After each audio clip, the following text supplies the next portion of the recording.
Welcome to Futurology. I'm your host, Dawn Nakagawa, and I am here today with Grant Slater to talk about his interview with Annaka Harris. So Grant, tell us about Annaka. Yeah, Annaka is a writer, a deep thinker about consciousness, and we really got into it. She is definitely in my nerd zone. Annaka was one of the first sort of public communicators to tiptoe her way into a particular strand of consciousness thinking called panpsychism. If you go back in time 20, 25 years and talked about panpsychism, you might get laughed out of any university program that talks about consciousness, any sort of science program, because it can sound a little bit woo-woo. But she was willing to entertain it. And take it seriously as a potential theory of consciousness. As humans, the only thing that we can know is that we are conscious. We know that we are lit up from the inside, but we can't really tell definitively if something else is lit up from the inside.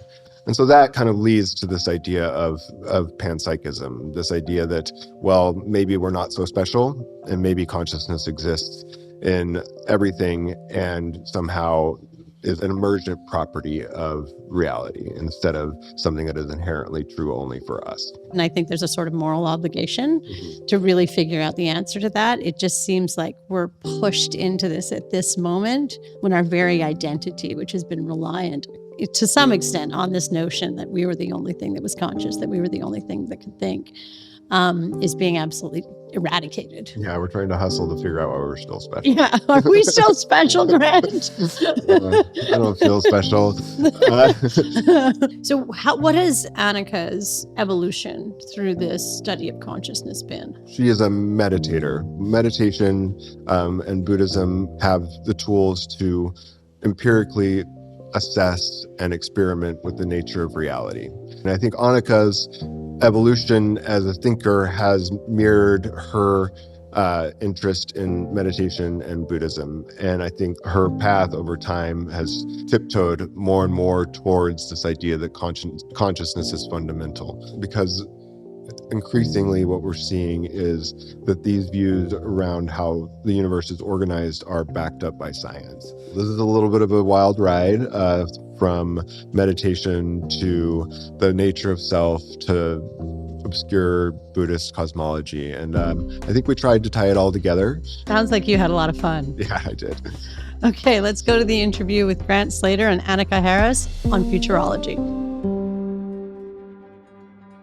Annaka Harris, thank you for joining us today on Futurology. Yeah, thank you for having me. I'm excited. I am a person who's done a lot of interviews in my life, and there was a time when I started a lot of interviews with the question, how do you spend your time? And over time, I changed my view on that a little bit, because as I got deeper into meditation and thinking about consciousness and things like that, I realized that, time is a construct in a very real way. And so when they say time is a finite resource, I kind of flip to say that awareness is actually the finite resource, because time can stretch and contract based on what level of awareness you apply to it. So I guess the question then becomes, how do you spend your awareness in your life? Oh my goodness, it's in so many places because life is busy. I mean, I will say the first thing that comes to mind, I'm sure you gathered this from listening to my docuseries, my mind tends to always float back to my work and the things that I'm thinking about. And that's usually about consciousness or some level of fundamental physics, space and time, and how consciousness relates to those things. It was very fun to make that documentary because I got to kind of tell the story of what my life is like. And so, as you heard, there are moments where I'm sitting in the carpool line waiting to pick up my kids and have an idea. And so that is where my mind tends to go, I would say. Yeah. And so this documentary series that you're referring to is called Lights On. Yes. And it's a 10-part documentary series? Yes, 10 chapters. 10-chapter audiobook Yep. documentary series. It manifests in a lot of interesting ways, and definitely recommend that people go and check that out, because it is a massive expansion on the conversation that we're going to have today, and really interweaves your life with this exploration that you've been on. I really enjoyed taking it in. And so I want to go back then a little bit to the beginning and talk a little bit about how you started with your interest in consciousness. Where did it arise in your life? Yeah. The first time I believe I started actually thinking about consciousness before I knew the term or what exactly I was thinking about was when I was quite young. I was about 8 years old and starting getting severe migraines. So a couple of things about that got me to become curious about consciousness, our experience of pain. I also was often stuck in a single position for hours at a time. So there was a bit of a type of meditation, I think, that I kind of learned to do as a coping mechanism. But my conscious awareness, mostly of pain, but of just my moment-to-moment experience, was very vivid in those moments. And I became very curious about kind of what we are and what the brain is doing and how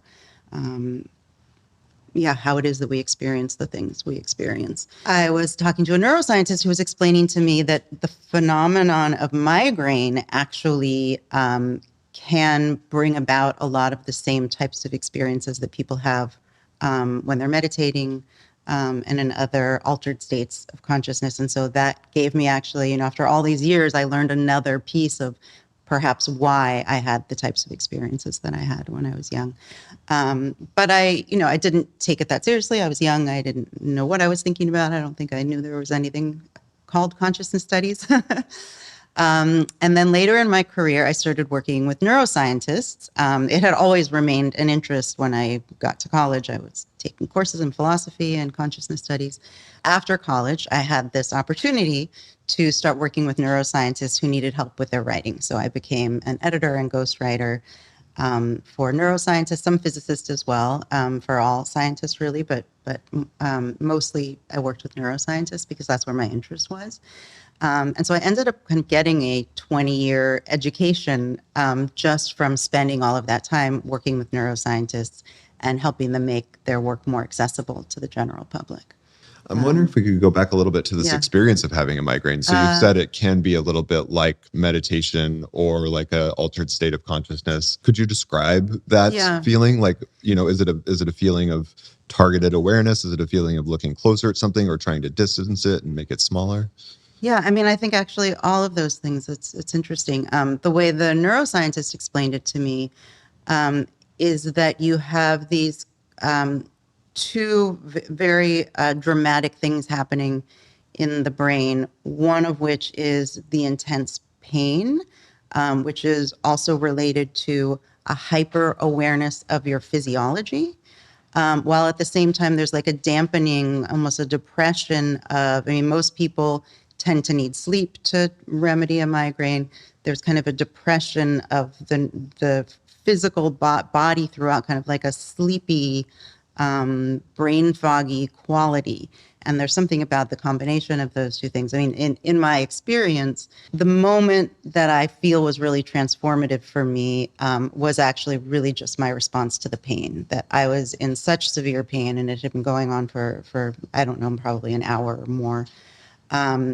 And I became so frustrated with the pain that it almost naturally brought up curiosity for me. I realized I didn't even understand the thing that was driving me crazy, and I couldn't really find it, and I found that interesting. And what happened in that moment was I realized there was just the slightest amount of relief from the pain that came from getting curious and looking. And so it kind of became a tool that I used. It's not like it made the pain go away or that I was, that much better. But when you're in that much pain, just the slightest relief makes a difference. And so, essentially that was a meditation. I later learned how to meditate formally, and and many people do come to this on their own. I ended up teaching children meditation later in my life, and discovered that this is not uncommon for children in lots of different circumstances, not necessarily in pain, to notice that paying very close attention to your moment-to-moment experience has certain effects on your emotional state, and is just a fascinating thing to do. How old were you? I was 8 when I started getting those migraines, so it must have been around that age. Wow.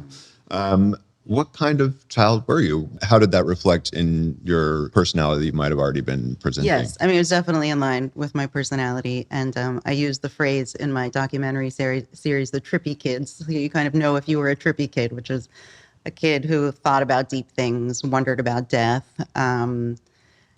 Very early on, my mother tells this funny story of how I thought that, I was just trying to figure out the world. I was very young, and I thought that I would get to be every other person I knew in my life. And I was curious. So I started getting curious about how, the people math was going to work. And so I'd ask her questions like, when I'm Sarah and you're me, and, and I wondered, when we're all switching places, like, how are we going to relate to one another? Another word for that maybe is like a sensitive kid or a curious Sure. kid, or, Yes. or, I mean, in the case of like switching like consciousness or awareness with other people, almost like an empathic kid. Yes. And I think those things often go hand in hand. Well, how do you define empathic in this sense? I think when you very easily and naturally pick up on how other people's emotional states around you, I think it can cross over into an unhealthy degree of empathy where you're kind of overwhelmed by other people's emotions or can't regulate your own if you're in the midst of someone else's. But yeah. I've always wondered about this, actually, the kind of, there's sort of a trio of words that also often come up in meditation as well, sort of empathy, sympathy, and compassion. Yeah. And like the different flavors of those different words. I think they are quite distinct, even though they're related. Actually. I wonder if you can talk a little bit about that. Yeah. I think I didn't really ever experience true compassion until I was on a meditation retreat. And I noticed the thing that I was experiencing was similar to a lot of these other things, but very distinctly different. And the way I would describe it, and Buddhist teacher would do a much better job of describing this, but it was an ability to feel for someone else's experience or pain or suffering without it diminishing mine at all. I think there's another component of just wanting to help, just a deep desire, from the heart to want to alleviate someone else's suffering. And even if you're not in a position to do so.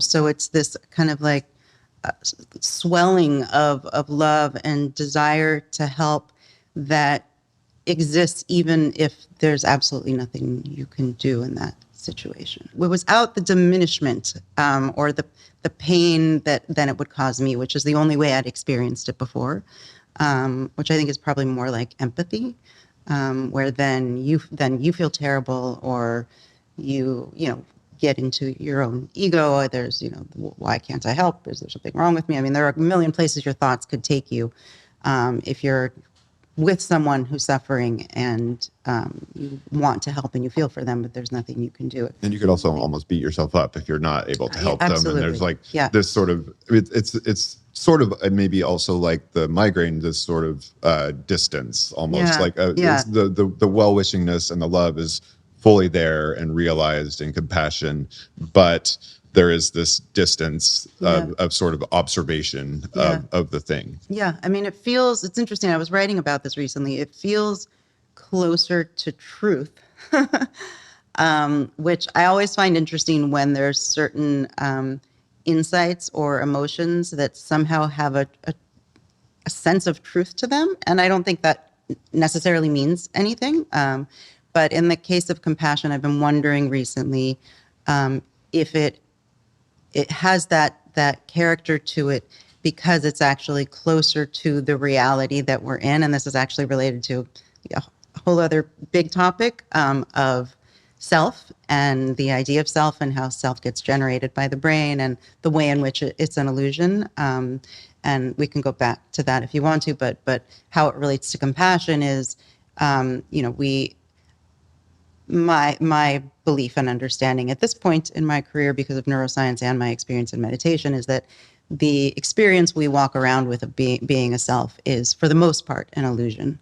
And that if consciousness is fundamental, the more correct way to view consciousness in the world is that conscious experiences arise one after the other. They come into being and they fade away. And we have kind of this illusion of being a self because conscious experiences affect one another, and through memory is one of the ways that happens. And it gives us the illusion that we're kind of this concrete entity that is touching on all these experiences, when it's simply that all these conscious experiences are arising one after the other in space-time, and memory carries the connections between them forward. And so in the same way that, an experience I had when I was 3 years old that happened in a completely different time and space and brain and, very different collection of cells at that moment, that those experiences of my 3-year-old self are similar in relation to me as your conscious experiences are now in relation to me. And that this, ultimately, it's about conscious experiences affecting other conscious experiences, and there's no sense in which any of them are owned by a self or an ego. And so if you view compassion as simply feeling for suffering that is arising in the world and wanting it to be relieved, for any conscious experience, whether it's your own or someone else's, is actually, I think, a closer connection to reality than the way we usually feel, which is a separate self, where my needs matter more, and there's this clear separation that is largely an illusion. Yeah, and I think especially in today's day and age, I think a lot of the structures that drive our politics or our sense of the world around us, like a lot of the incentive structures that tell us what to care about, are based more on empathy and sympathy. There's sort of this almost like dopamine driving aspect to it that can be, in my opinion, unhelpful. Yeah, and even destructive on the far end, but on the overwhelming at the very least. Yeah. Yeah. My niece also, I believe, is a Trippy kid. Oh yeah, how old is she? She's now 7. Okay. And this was actually my first touch point ever with your personal work, was your work with meditation in kids, because she was quite an anxious child, especially around 2 or 3. Yeah. And that usually comes with the territory too. Absolutely. I don't think she's necessarily special in this regard, but she definitely has a sense of being worried about what other people think of her, whether she's doing a good job, and things like that. Yeah. And I recall at the time, listening to your meditation courses for children and wanting her as a meditator to have some of the relief that I had in this sense. But I know 3 is a little young for this, but I recall like even her different experiences of talking to different children who could be more aware of their breath even than her, because she was kind of in her head. I wonder if you could talk a little bit about the psychology around children, when meditation becomes useful, what are some of the obstacles? I don't think a lot of people think about meditation in children in the same sentence. They kind of imagine a lama sitting there, very old-aged and wizened. Yes, and I didn't either. It was on a meditation retreat that I started thinking how valuable this would have been to me, how much this would have helped me and supported me as a kid. And why don't we teach this to children? And by the end of the retreat, I was thinking, we understand that physical education is something that should be mandatory. We have to keep our bodies healthy, but in educational context, it's important.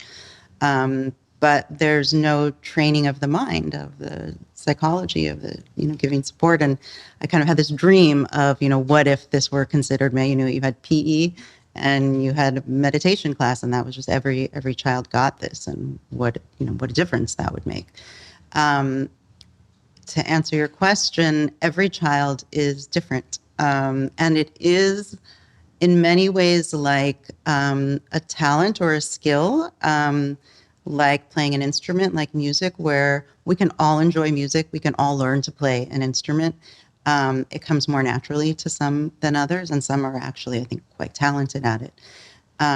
So I was continually surprised when I went in to teach in the classroom and was trained My first training was with Susan Kaiser Greenland, and I would just go with her to her classes and help and observe. And I was just blown away, frankly, by how young some of the students were. I think at the time she was teaching 5 and 6 year olds, first grade, second grade. And you can see throughout the class, there are 2 or 3 children, and I would say in almost all the classes I taught, there were 2 or 3 children who they were ready for it. Locked in. They get it, and they sink in. They see the benefit. It comes naturally to them. I would say, though, that some of the kids who in my experience, got the most benefit had the hardest time in the beginning. And I think, there's things like anxiety and related emotions make it very difficult to learn to meditate. And so you have to be a little more persistent and work a little harder. But I think when you struggle with those things, the benefits are just enormous. But the youngest children I taught were 3. I was invited by my daughter's preschool to come in and teach, and I told them that I've never taught kids that young, and I didn't think they could learn. I went in completely pessimistic. And I said, but they're mindfulness games, and we can do something that will be of benefit to them. I said, but I don't think they're going to learn to meditate. And a few of them did. And there was one little boy. There are a few of them, but there was one little boy in my class who I often think about and thought about recently because I've been thinking more about space and time. And he immediately got, just viscerally, in our first session, it was maybe a 2-minute, guided meditation, maybe even less. I can't remember exactly what he said, but he said something to the effect of, the present moment moves so fast. It's moving so fast. And something else about, like, I couldn't find it kind of thing. Which is one of the first insights that the adults have when they're meditating. I mean, it's a pretty fascinating thing. It's not something our brain naturally does. And so if you kind of go against your natural tendency to be thinking about the past and thinking about the future and just stay here, here, here, here, it's pretty interesting. I mean, there can be 2 sides of this experience. One is feeling like the present moment moves so quickly, there almost is no present moment. 2, time just kind of disappears altogether, and it's all the present moment. Mm-hmm. And he was touching on that at 3.5. Yeah, and you said the word "get it." Like, what is it? An intuition, or what does it mean to get it in this sense? What is the it that is being got? Yeah, that he was able to maintain his concentration well enough, that he could keep his mind from wandering into the past or the future long enough. Which is that is a talent. I mean, that is something that it takes most adults a lot of time to train their minds to be able to do. My guess is that there's kind of an estimate that most experienced meditators would find it very difficult to do that consistently for 30 to 60 seconds. I mean, that would be quite a feat. Having experienced that for sure. Yeah, okay. Those numbers match, yeah. Yeah, exactly. As somebody who has young children now, one thing I'm curious about, especially around the age that you said 11, your daughter's 11? Yes. The world is changing so fast for them. And, like, the question is, like, are the kids all right? When we talk about futurology, we think about, the concept of the future has changed. And I think a lot of the way it's changed is like this idea that the future is speeding up. So like that the present moment comes so fast, but also the future is coming so fast. And like there might be more need to work harder to slow down as we go forward. Yes. Well, and I think, paradoxically, practicing meditation, recognizing how quickly the present moment passes. I mean, the truth is that's a bit of an illusion also. But I actually think, even if that's what you're experiencing, that is a way of slowing down.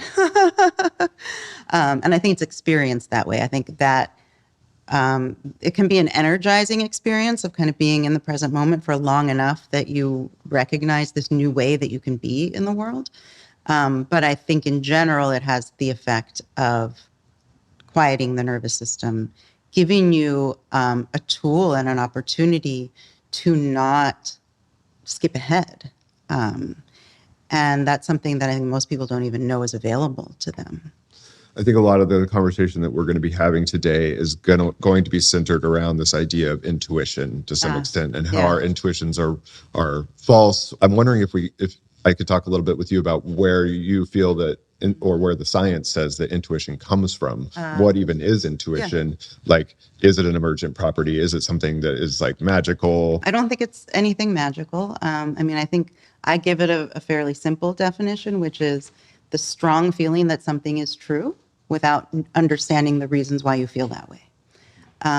And we can have false intuitions, and we can have incredibly useful intuitions. And I think, the reason why so many brain processes and other processes evolved in order to help us assess a situation very quickly are incredibly useful. One of the most powerful examples is intuitions of fear or danger.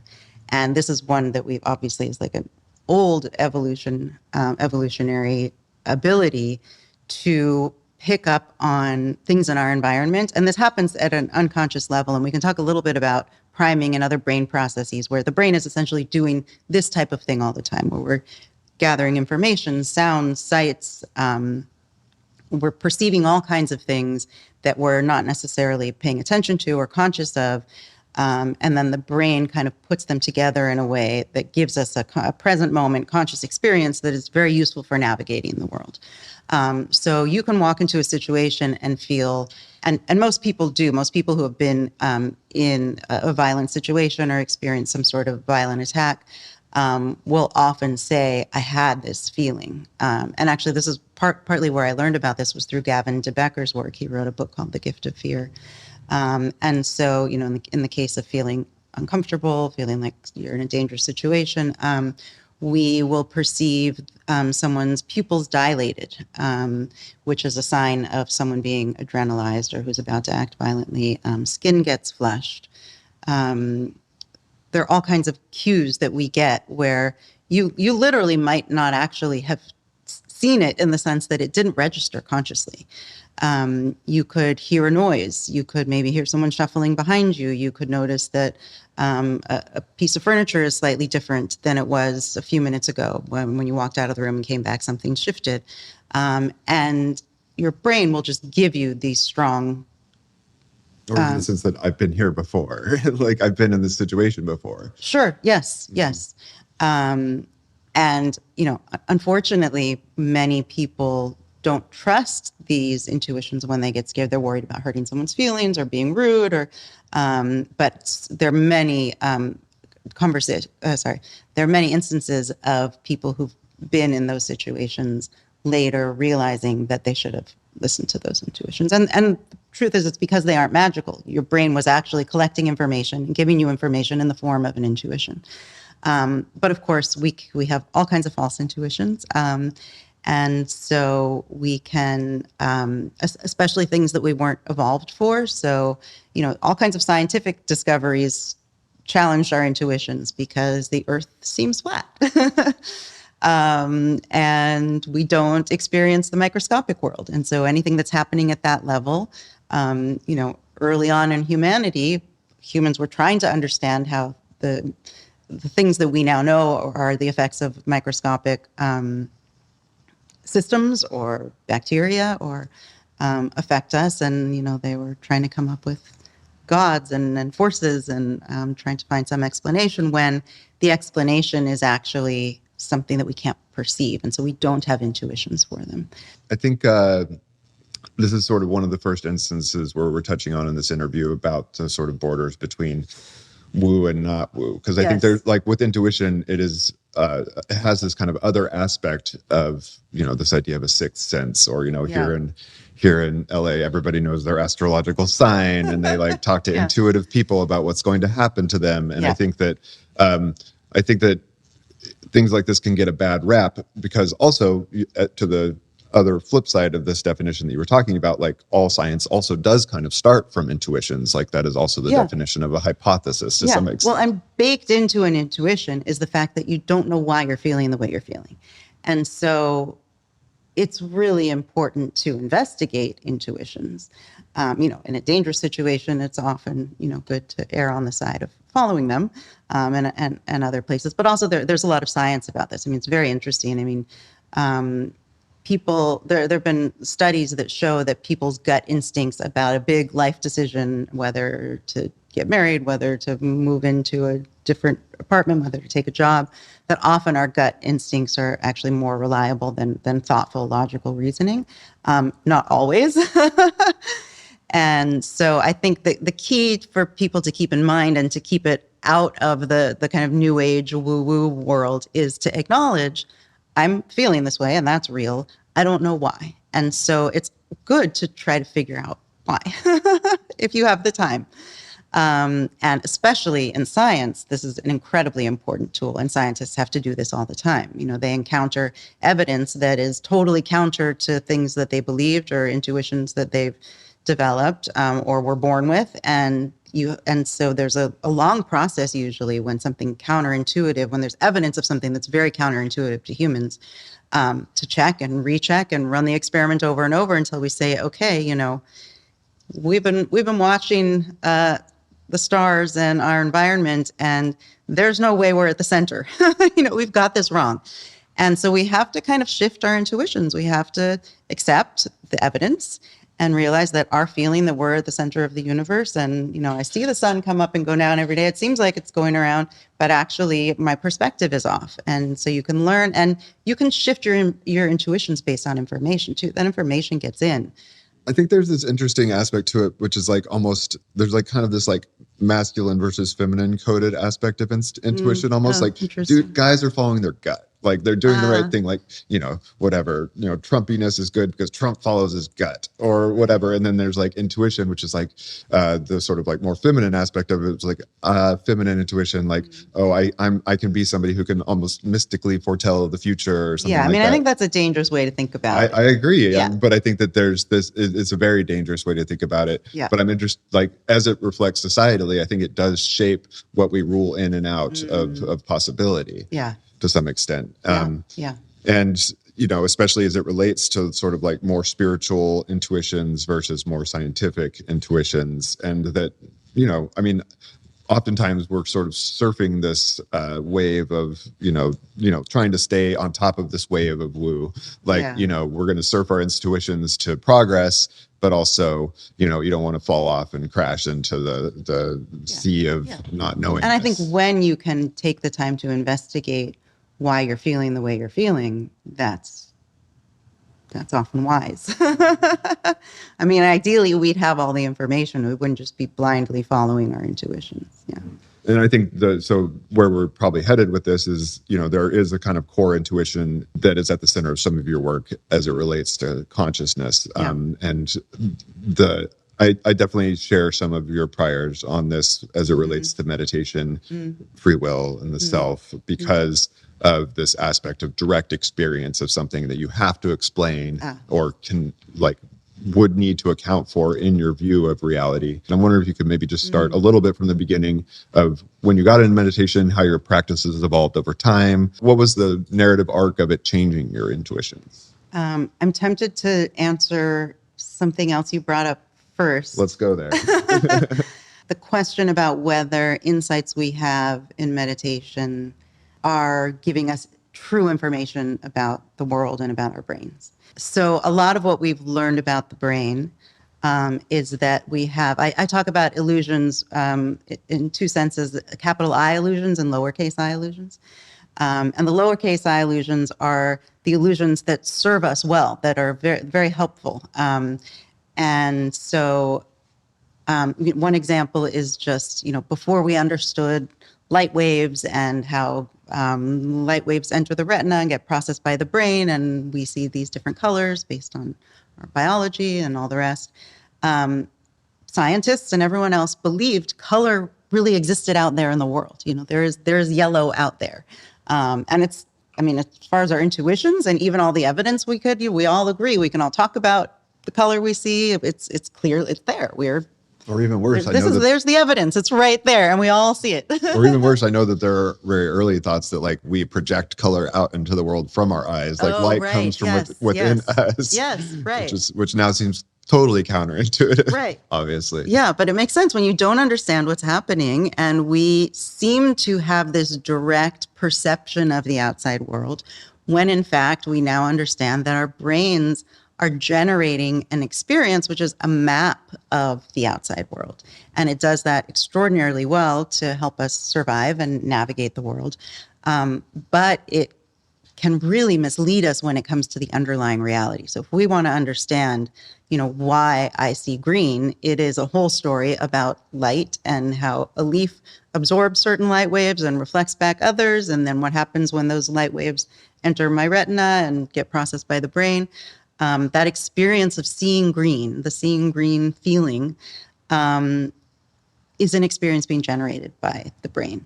And so one thing that's very interesting about meditation is it kind of short circuits a lot of these systems that are extremely useful for us for navigating the world, but less useful for understanding the deeper reality.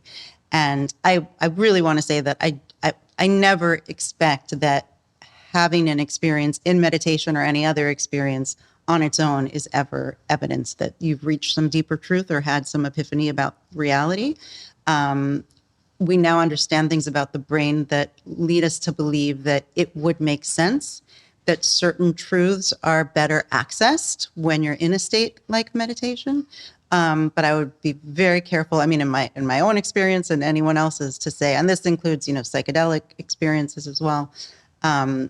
If you have an experience that feels real, it doesn't necessarily mean it's grounded in reality at all. But could it track more closely onto our scientific understanding? Well, so in some cases it does, and this is where it's, I think, very interesting. So when you're practicing meditation, you are, in a sense, going against evolution. You are quelling your evolutionary drives, but you're also just not letting your brain kind of run the programs it's usually running. And so you can have a very different experience of space and time. And in fact, many people have an experience of space and time completely dropping away and feeling like illusions in the same way that the illusion of the self can drop away. Those are actually very good examples. The illusion of the self is in particular a good one, because at the level of the brain, we now understand how this illusion takes place. And before we had that information, we had people sitting in meditation saying, when I'm in meditation, this sense of self goes away and it really seems like it's an illusion. And so there's actually a way to see reality more clearly when we put our brains in certain states. So maybe we can build this a little bit from the ground up via your personal experience. Yeah. And you spoke earlier to this kind of like very early aha moment to some extent, even from a personal narrative standpoint. Yeah. When did this come into your life and how did it develop over time? Yes. So I'd had those experiences as a child. I was still, I would say always kind of interested in how our experiences come into being, how they relate to the outside world. I was always very interested in physics. And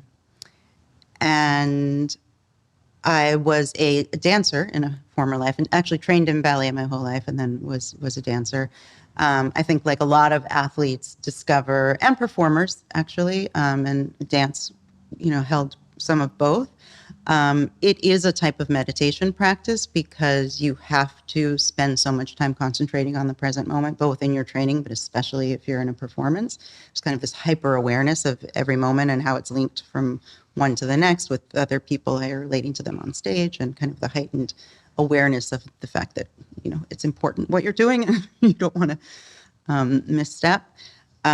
So I wasn't aware of it at the time, but I think I continued to train my mind in meditation really without formally practicing. I then had an injury and was sent to yoga class by my physical therapist for my ankle injury. And they teach meditation in most yoga classes. And so that was really the first time, I was taught to sit and had a guided meditation. Found that to be incredibly useful and started bringing that into my life kind of in my own way. Useful in what sense? Like in an emotional sense or a logical sense? Yes. Both. I think mostly at the time an emotional sense. I was experiencing a lot of anxiety, and it was just felt like magic in terms of my level of anxiety dissipating. There was, I always hesitate to use the word spiritual, but there was kind of a sense of being connected to something larger than myself, something more important than the mundane and the everyday. And I think it did spark a lot of my curiosity about physics and the mind. I guess the word that I've attributed to it sometimes, and they can be helpful or unhelpful, is another loaded word, I guess, Yeah. like intuition or hallucination, is cosmology to some extent, right? Yeah. So like Yeah. we all have a personal cosmology, which is helpful, Yeah. in this way. Yeah. And cosmology has a very scientific sense, and Yeah. people who study the beginning of the universe, but it also has this spiritual sense and how we make sense of the universe, both on an emotional and intuitive and logical level. Yeah, and kind of the zooming out of what is this whole thing that we're a part of. So yeah, pursuing cosmology as an end is, I don't think, inherently harmful. Right. Yeah. Yeah, The- absolutely. I wonder, in your experience as a dancer, which is super fascinating, I'm wondering if you have thoughts on the difference between sort of like embodied intuition and more intellectual intuition. Like, do you feel like, in the sort of like body keeps the score way, do you think when you're doing meditation, you're paying more close attention to what's going on inside of you, you're to some extent, and outside of you, or maybe trying to break down the border between what's going on inside and outside of you? Or how it's all the same thing. Really. Exactly. Yeah. So this idea of like interoception, but there are different sense objects. Do you have any thoughts on the difference between embodied intuition or interoception of thoughts? I don't tend to separate things into those categories. To me, it's all one thing. The body and the mind are all one thing. Even the brain. I mean, we could talk about the brain and what it does. Obviously, it serves different functions than the kidneys. But I don't see, especially in terms of intuition, I don't see them being different things. I think everything is playing a role. I mean, the intuition itself is simply the feeling that something is true. And many things play into that experience. And it's, kind of a full body experience, including the brain, which I also include as part of the body. I don't really separate mind and brain and body. Well, that's a stance. I think most people in the world of philosophy would agree with you. Well, first off, maybe even to go back a little bit further, what is meditation in this sense? So maybe we start with a basic definition of that. I kind of want to jump back to one thing first about free will, because you jogged my memory about the fact that I used to think a lot about free will. And I remember when I was 12, kind of intellectually coming to the conclusion that we don't have free will, and having an argument with my mother about it. And it's interesting because a lot of the things I was thinking about throughout my life, eventually all kind of came together as part of the same story.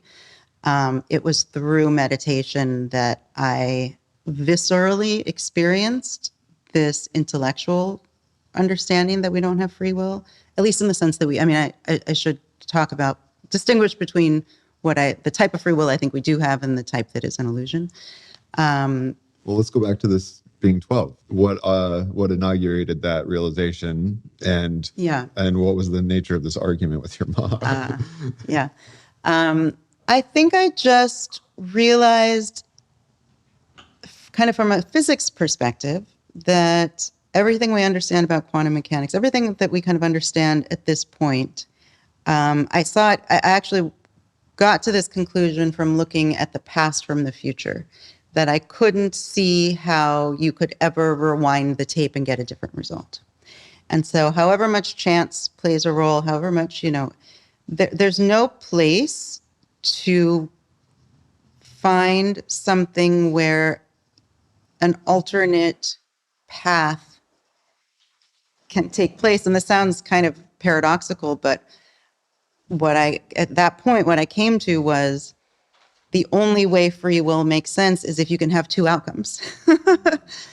Because otherwise, time is running in one direction and you have the outcome you have, and it doesn't make sense to say it could have happened another way. It never does happen another way. So I kind of approach it from that angle. This actually might be a good time to also differentiate between one thing that I think we refer to when we're talking about free will that I think we do have. And I think, the brain as a system, a very complex system in nature, which is taking all kinds of inputs, doing all of its internal calculations, and then making what I think we can properly call decisions. That is a process in nature. It's a very complex process in nature, probably so complex that we'll never really be able to crack it. And so two things. One is there are decision-making processes in nature. Whether there is some really pure intrinsic freedom to any of them, I would say there isn't. But those processes take place across time. And I think if you look at a pea tendril, something that's very simple, in a sense, it's making a decision when it decides to grow in one direction or another direction. Toward, it'll sense water in one direction. There are these interesting, like Y maze experiments you can see on YouTube. Y maze is, it starts as one tube and goes separate. A Y maze. It's an upside down Y. So there's a tube, and then there's a choice point where you can go one direction or the other. If you put a pea tendril in there and you put water at the end of one side of the tube and nothing at the other, it will grow towards the water. It can sense the water. But there's a way in which you could say it makes a decision based on the information. And that's, much simpler than any human decision we might make. But you can kind of see every process along the way and know that it wasn't going to happen any other way. Just to set aside the fact that we have to figure out how the pea tendril knows that there's water on one I know, side, well, we could talk about that. That's fascinating too. And actually I have a whole chapter in my documentary series devoted to that. And we can come back to it if you want. That is all fascinating. Mm-hmm. That actually now scientists are convinced that's a sense of sound, not in the way that humans have it, but sound for plants is a mechanical stimulation based on vibration. And I'll just put this in because it's fascinating. If you put a pea tendril in the situation and you play the sound of running water under one side and nothing under the other, it will grow toward the sound of running water. So that's how they know that it's in the form of sound waves. So in the same way that a pea tendril makes a decision, and it is a quite complex process, you multiply that times 1,000 in everything we do, all our choice points during the day. So I think there are decision-making processes that make it almost impossible, if not impossible, to know what will happen next. But the idea that there's a freedom of will, and this is where it gets into an intuition that we have that I think is a false intuition. And it's the sense that it's interesting, it's related to consciousness. So it's the sense that our consciousness, so I'll actually say that what is an illusion is conscious will. The idea that consciousness, the fact that the awareness of the thing is the thing making the decision. And it does intuitively feel free. I mean, it is, if we know enough about the science, we know we're not speaking correctly when we describe how we feel. But I feel like I have a self that is somehow separate from the material workings of the world. Maybe my brain gives me the desire to eat some ice cream, but I then make a decision about whether to do that or not. Yes. So you feel that conscious will is an illusion. Yeah. So I like to label this conscious will because this is the true illusion where we feel like that our conscious experience in some sense. It's also related to the illusion of self. They're really two sides of the same coin. So it's myself that is the conscious part of me that somehow has this freedom of will. And it's revealed often in our language, the fact that I will talk about my brain and my body and my thoughts and everything that actually constitutes the self. Really, in reality, I have this illusion that I am separate from all those things and somehow own them or, relate to them in some way. Or I'm responsible for them. And yes, like if I go the wrong direction with them, yes. I've done something wrong versus right. And so this illusion of self is related to the illusion of conscious will because it's the self that we feel has this freedom that is separate from all these things that can make decisions and is free to make decisions really apart from the physical world, which as far as neuroscience is concerned, we believe not to be true. But this is an insight that naturally arises for many people in meditation. And we now understand a little bit more about what's happening at the brain when this happens. It's something called the default mode network that quiets down during meditation. And it's the default mode network that is partially involved in creating this experience of self. And so when that system quiets down, you are actually able to have all of your regular conscious experiences, but you no longer feel that illusion of being this solid entity somewhere in your head that has free will and So the default separate from the rest of the world. So the default mode network is this sort of like interconnected series of parts of the brain that is somehow implicated in the maintenance of self, this sort of like moment to moment narrative that we graft onto our present moment experience. Yes. And so I'm wondering, you just said that quiets down in meditation. I'm wondering, I mean, maybe to back up to sort of the personal experience of that, do you recall a time when that illusion broke down for you, or just in a general sense, how can meditation disrupt these two illusions that you're naming here that are two sides of the same coin? Yeah. I mean, I think one part of it is intellectual and the other part of it is just physiological, like the fact that, this was something we didn't know until recently, that how the default mode network is implicated in the feeling of self, and the fact that it quiets down during meditation. That explains a lot of what people had been experiencing. There is an intellectual component when you spend hours practicing, concentrating on just what you're experiencing now. It becomes clear that, I think identification with thoughts is one of the places where we get most stuck in the illusion of self. And one thing that's incredibly interesting about meditation is the thoughts that you normally experience as being your own, that it's part of the free will, it's part of the self, you're creating them, you're generating them. When you're paying close attention to your moment-to-moment experience, you are recognizing sounds that come in and out of your awareness. You're recognizing, if you have your eyes open sights, or even with your eyes closed, you notice, the scene actually kind of changes with light. Bodily sensations come and go. You might have a pain in your knee that starts someplace and moves, and you're here in the moment, and all these things are arising. And then you notice that the thoughts arise. And they truly arise in the same way that the bird sound arises. And that experience, I think, leads you on an intellectual journey as to what are these thoughts, and are they not being generated by me in the way that I usually feel they are. And so it gives you a sense of kind of going for this like biological ride almost, that your brain is constantly in flux and moving, and there's really no way to stop it. And the thoughts keep coming, and the sensations keep coming, and the sounds and the sights. And one thing I talk about when I get into this kind of how this moment-to-moment experience shifts your thinking, and also how it can get you to realize that free will isn't really there, because the stuff is just all of it. It's all just coming into your conscious awareness. If you think about the idea, if you think, well, if I don't have free will, I'm just going to sit here and do nothing, or why do anything? You quickly realize that that's not an option.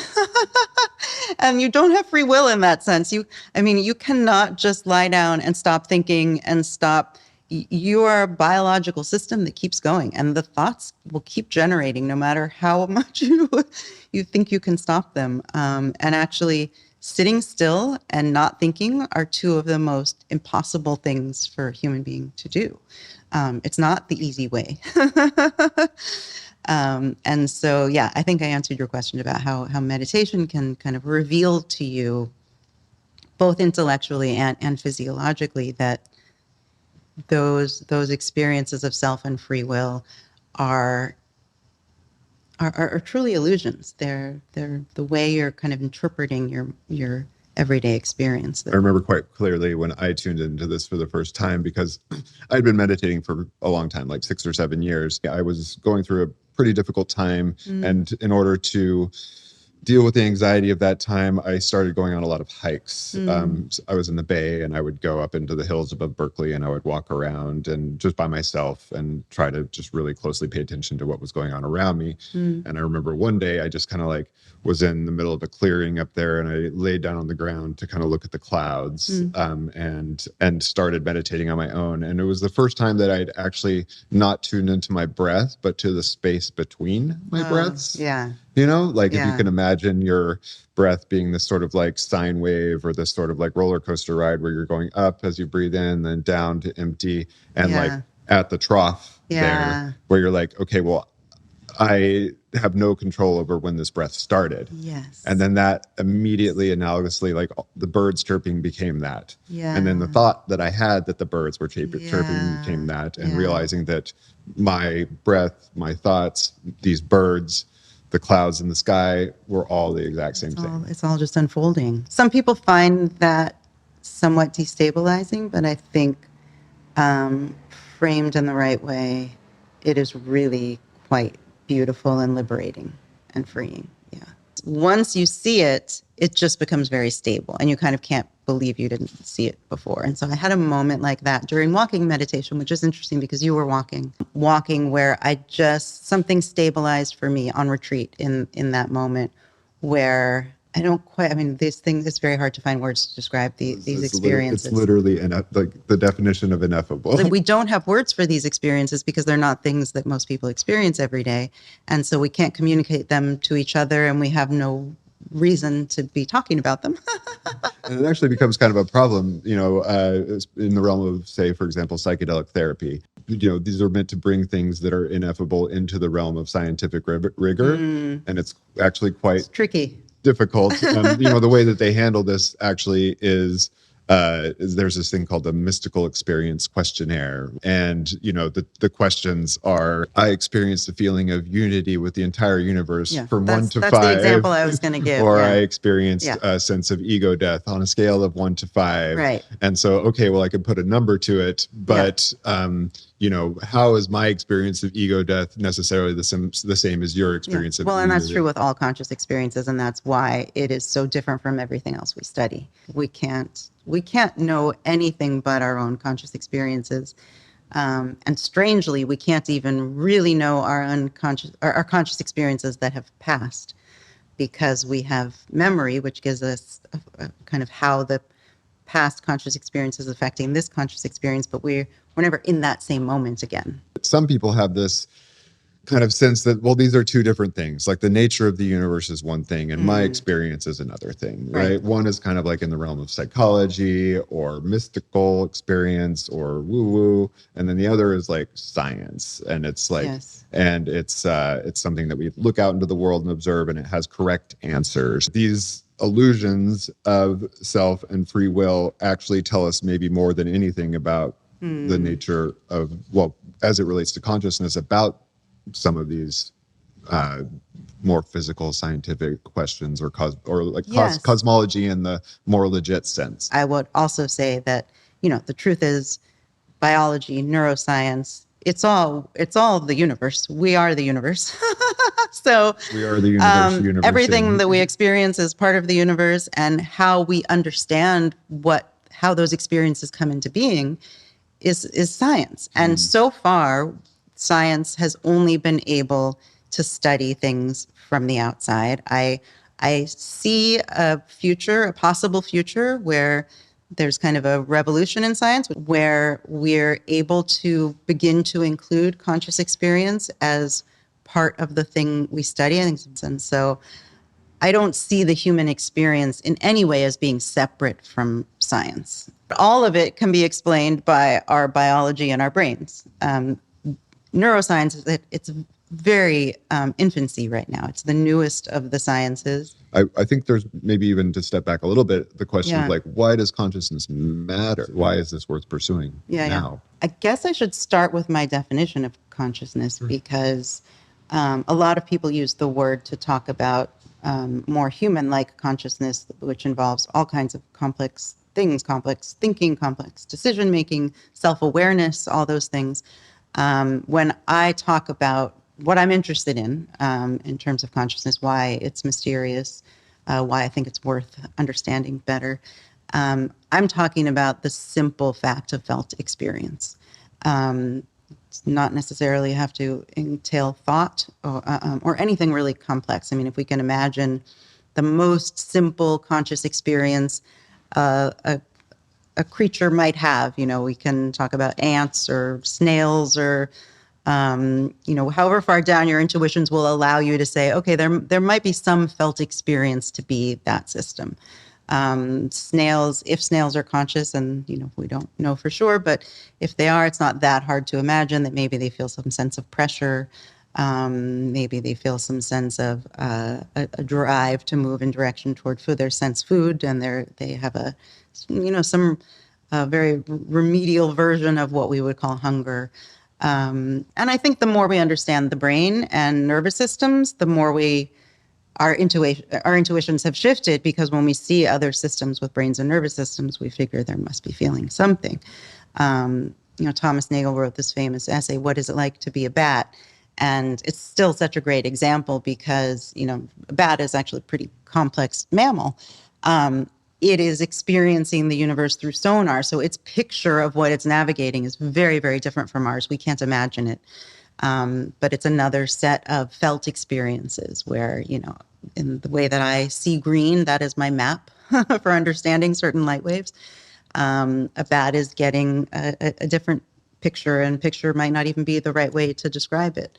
But when we think of simple, when we go back to kind of the most simple thing we can imagine, and, starfish, you can get into some, like, are they plants or what kinds of systems are they? There's this gray area where at least my intuitions start to break down. Like, I don't know, is that pea tendril making a decision in the Y maze about where the water, what to go to the water or not? Is there any kind of felt experience there?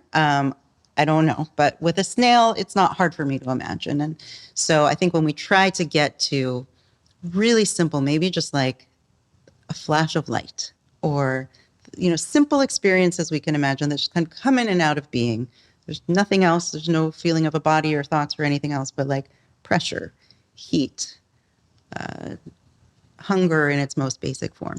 And so that is the thing that I'm interested in. And that's what I'm calling consciousness, is if there is a felt internal experience from the inside of a system that is not the same as describing just what the system does and its behavior. So, in the way that we imagine cameras and computers are processing light waves and doing all kinds of interesting, complex things based on perceiving different light waves and doing different behaviors based on what it's programmed to do.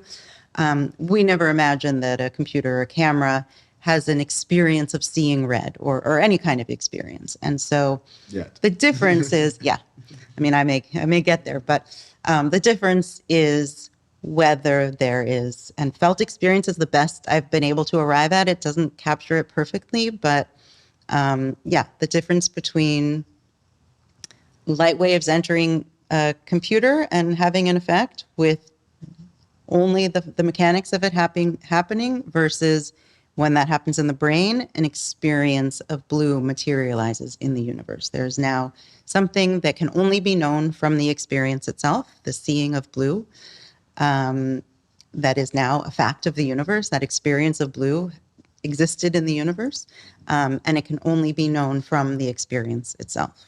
I think my intuition is to draw the bounds of this circle quite widely. As far as the Berggruen Institute goes, we have these many aspects. One of them is sort of a policy think tank, people who think about what the future should be like, how we should govern it, and things like that. I would say that there is a trend toward widening that circle of consciousness and agency. Yes. And so what does that mean for our politics and our policy and our morals, our ethics? And I think that is to me, seems the salient question of why we should care about consciousness. Yeah, that's a piece for me personally, because of where my interests lie. It became, for me, a question of, well, first I should say, I think we should be interested in consciousness, just from, even if it doesn't go down that far, even if it just stops at snails. So intuitions like only systems like us, only complex systems would be conscious. That kind of the more simple you get, the less likely there is to be consciousness there. I think that intuition is or at least the illusions that we have are very likely giving us that intuition and is therefore likely false. That consciousness is very likely consciousness goes actually very deep in nature and is not something complex at all, something actually much more basic. And that I think is interesting because you then enter the realm of physics and fundamental physics. If consciousness is more like gravity than it is like thinking, this is something that is going to inform the next wave of physics, to have kind of the next paradigm shift in how we approach science and how we think about the universe. If consciousness is part of the fundamental story, I think we need to start reevaluating a lot of the science, not that it would overturn any of the science, but what it means for the science, for what we actually understand about the universe. And then additionally, places that we've been stuck for a long time in quantum mechanics, I think there is a good chance that introducing consciousness as a fundamental property may help move some of these theories of quantum gravity further, or at least help us get our minds around what they seem to be saying about the universe. Before we get into the how, which I think is where we'll probably spend the rest of this conversation, is the why. Why would the evolution of the universe create consciousness in the first place? The answer that I've come to in my work after all these decades is it actually doesn't really logically make sense for consciousness to arise at any point in evolution. And that it doesn't fit the evolutionary story, and that our reasons for thinking it does are kind of tied to these false intuitions about how consciousness is related to behavior. And so we see these behaviors that are in fact conscious, and the behaviors evolved. And so, then we kind of assume that consciousness is part of why that behavior evolved, when I think consciousness was likely there the whole time, and we're misunderstanding what we're seeing. So the place I've arrived at least for now, is that if consciousness is fundamental, it is actually the most fundamental thing. So it is kind of what matter is. It's when we peer into the quantum and we get confused about the results we're seeing, part of the reason we're confused is because matter isn't matter in the way that green isn't green. And in the way that space isn't space. I mean, this is something that isn't talked about that much in popular culture yet, but I think it will be, because most physicists at this point are in agreement that space is something that is emergent and not fundamental. And actually, this makes sense at the level of the brain as well, which I think will be interesting for neuroscience to contemplate, that in the same way that green doesn't exist out there, and we all kind of know that now, but is something that the brain generates an experience of to create a map for us of the outside world, that space is not the way we perceive it. Space is not out there in the way that we experiencing it. It is an experience delivered by our brains of a mapping of something, a mapping of the structure of the universe. But the way we talk about space and experience space is actually not a good guide to what it actually is. This idea, you brought up this idea of matter and the sort of fundamental material nature of the universe, and how that might be a false intuition. And in this sort of like classical physics idea of matter, which relates to materialism, like we have, that even that term has kind of been dispensed with a little bit already in favor of physicalism, because of some of these illusions that people I think have about matter. We know about these properties, velocity, mass, right, things like that. I'm wondering what you think the fundamental unit of measure in a world where consciousness is fundamental. That's a great question. I haven't thought about that. I wouldn't ever say that the physical properties are illusions necessarily.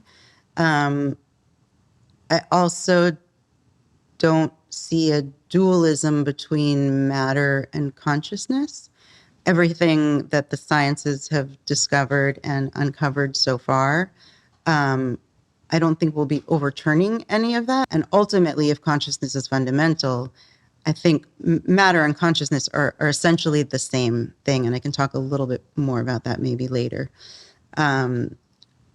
But the truth is, we've already, with the quantum realm, we've already discovered that the way we think of matter at the macro scale does not apply when you get to the fundamentals. And so matter isn't what we thought it was. We already know that. So this is what's so fascinating about where we're at. And, there are new theories coming out on quantum gravity and lots of physicists trying to explain what we see at the quantum level and what that means and how it relates to what we see at the macro level. Newtonian physics holds, even though we understand there's a deeper explanation and more to understand about what's underlying the Newtonian physics. And so there's kind of this forefront right now where we have seen experimental results that no scientist really can quite interpret in a way that we understand.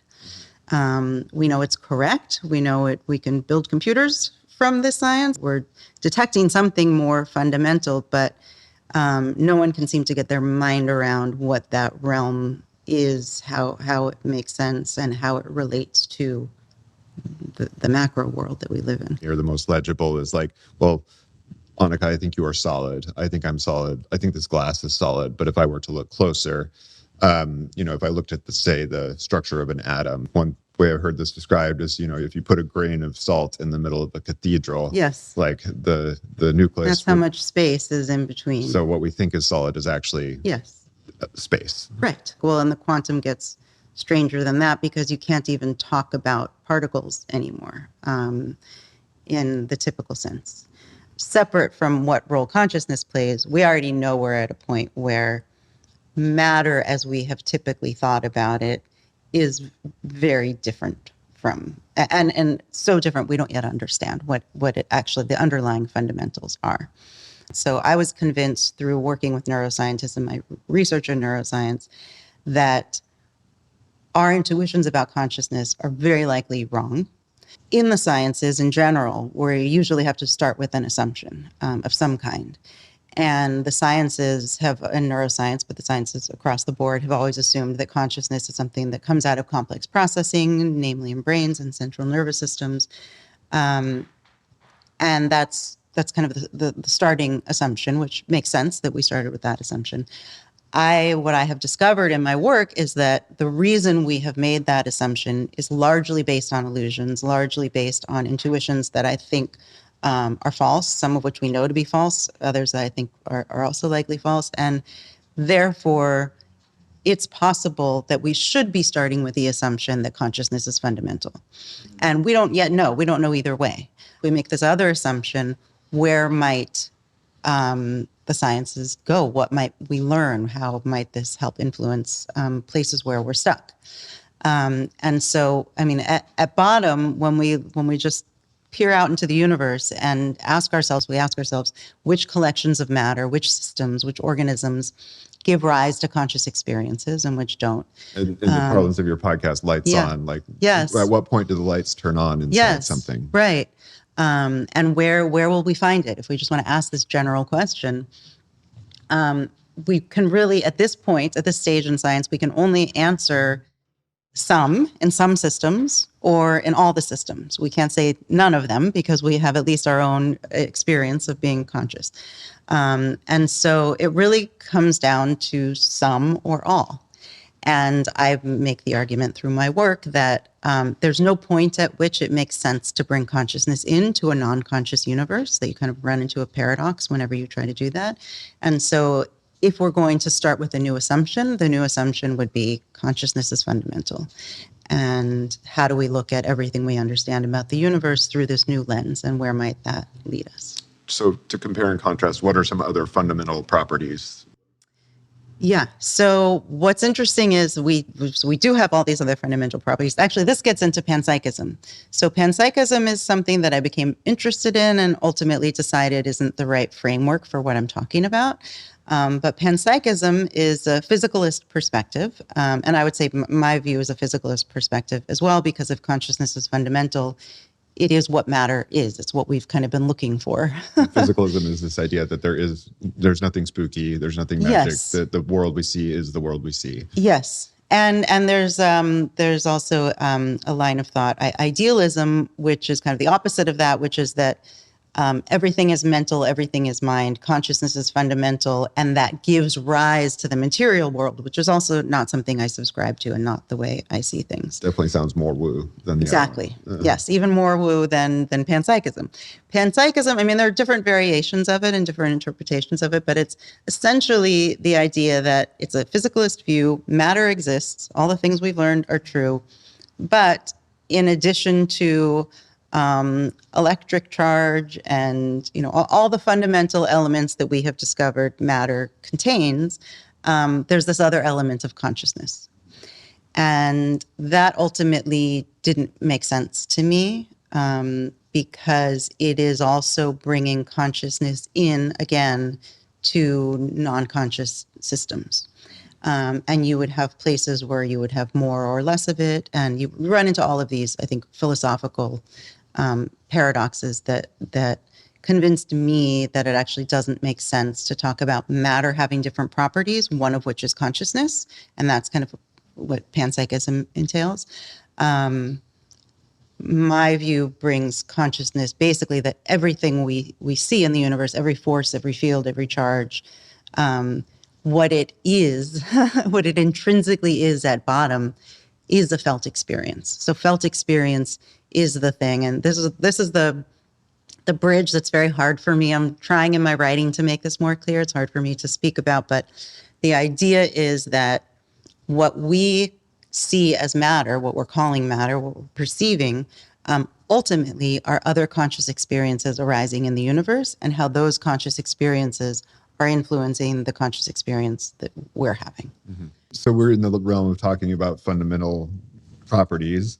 Say we were to look at an atom or some fundamental unit of matter. We know it's possibly turtles all the way down. The closer we look, the more we realize we don't know. To take your point that this possible fundamental ground of what we experience is somehow experience itself. What is the fundamental unit of that experience? Yeah.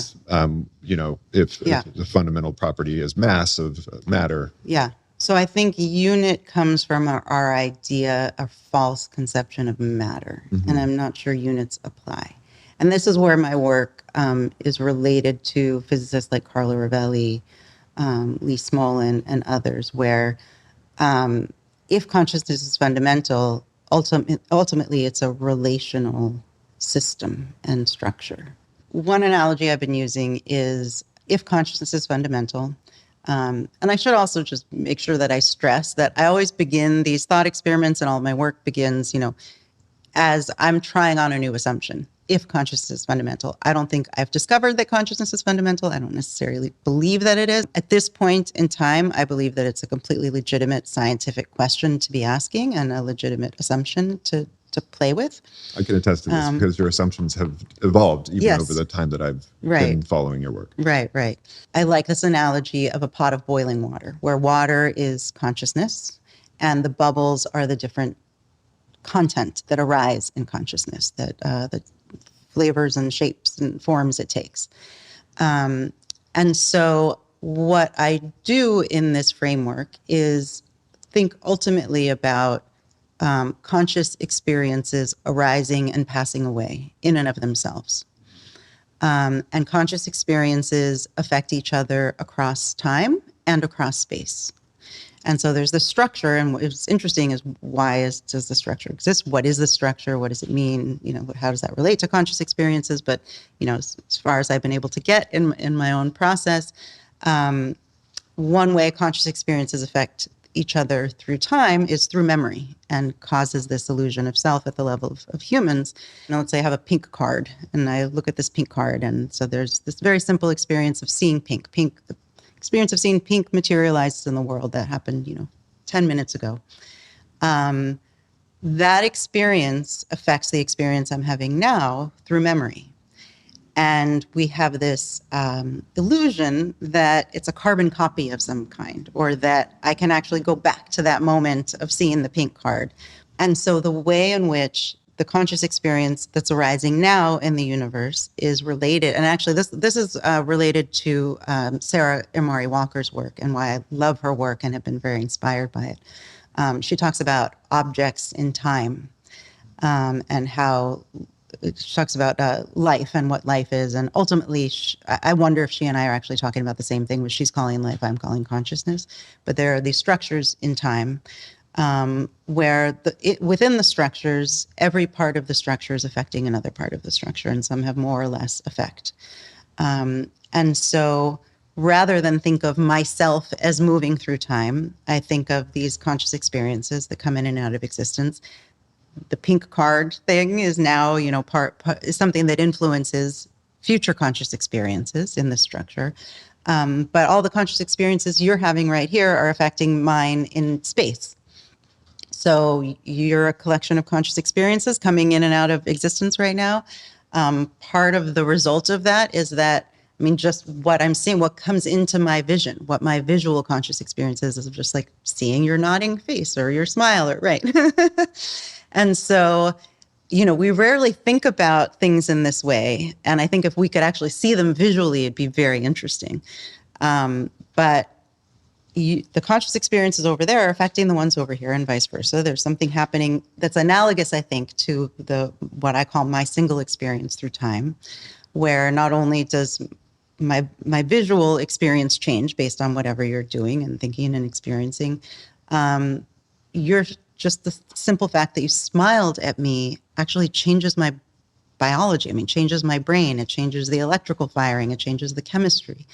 And so there's this interplay between all the conscious experiences that are arising in the universe.